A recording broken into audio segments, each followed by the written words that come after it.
جو قوتیں ملکی سلامتی کے لیے کیے جانے والے اقدامات پر ابہام اور افواج اور عوام میں خلیج پیدا کرنے کے لیے پرچی پر آنے والا پرچیاں بھی ہچکچا کر پڑھ رہا ہے۔ امریکہ، برطانیہ، فرانس سپر پاورز تھیں، یہ تماشا کبھی ان کے چینلز پر بھی نہیں دیکھا۔ ان کو تو چھوڑے، اسلامی ملک ترکیہ خلافت کی ایک تاریخ ہے، وہاں جرنیل بھی قابض رہے لیکن فوجی وردی میں اینکرز کو کبھی نہیں دیکھا۔ یہ ہمارے برین واش کرتے ہیں، بچوں کے دماغ میں یہ خاکی وردی ڈالی جاتی ہے۔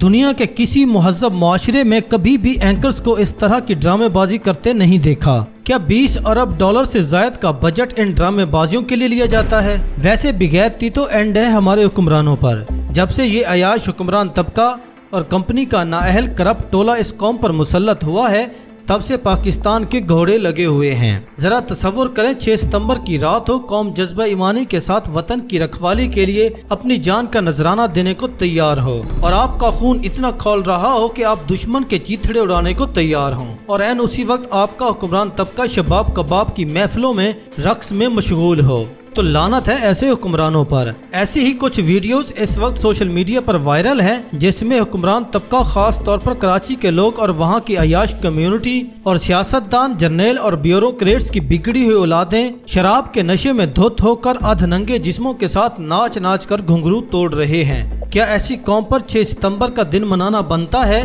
جیسے حکمران اور ڈفر اس قوم پر مسلط ہو گئے ہیں، ان کو دیکھ کر تو لگتا ہے کہ 6 ستمبر نہ ہی منایا جائے تو بہتر ہے۔ ایسے لوگ صرف اور صرف شہداء کی قربانیوں کا استعمال کرنا جانتے ہیں۔ وہ پتر ہٹاتے نہیں بکدے والے گانے کہاں ہیں؟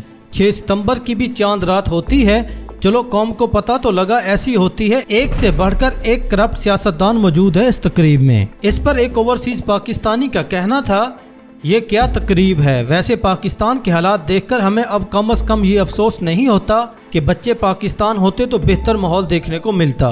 پہننے میں اور اوڑھنے میں اب پاکستان میں بھی یورپ جیسے حالات ہو چکے ہیں۔